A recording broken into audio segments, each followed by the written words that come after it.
হয়েছেন গ্রেপ্তার হয়েছে দুই দুষ্কৃতী। আরো একবার আপনাদের জানিয়ে রাখি, বাঁকুড়ার বিষ্ণুপুরের সজলধারা প্রকল্পের জলের মিটার চুরির অভিযোগে বিষ্ণুপুর থেকে গ্রেপ্তার করা হয়েছে দুই দুষ্কৃতীকে। দেবব্রত রয়েছে, আরো বিস্তারিত বলবে দেবব্রত। একেবারে দেখো চলেলা, বিষ্ণুপুরে পৌরসভার বিভিন্ন প্রান্ত থেকে একের পর এক যে সজলধারা প্রকল্প রয়েছে, প্রকল্পের যে জলের মিটার, এই মিটার দীর্ঘদিন ধরে চুরির অভিযোগ আসছিল। অবশেষে বিষ্ণুপুর থানায় অভিযোগ দায়ের হয়। অভিযোগ দায়েরের 24 ঘন্টার মধ্যে দুষ্কৃতীকে গ্রেফতার করে বিষ্ণুপুর থানা পুলিশ।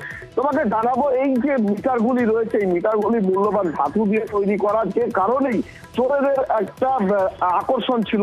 কারণে সেগুলি বিক্রি করলে একটা বড় অঙ্কের মুনাফা হয়, যে কারণে দিনের পর দিন এই মিটারগুলি চুরি করছিল বেশ কিছু দুষ্কৃতী।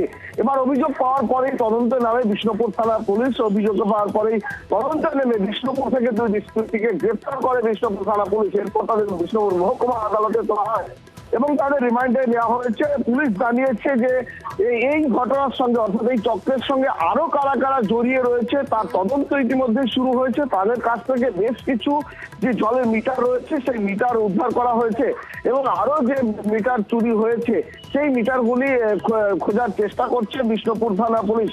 সব মিলিয়ে বিষ্ণুপুর থানার এই তৎপরতায় খুশি এলাকার মানুষ। জনেলা, বেশ, ধন্যবাদ।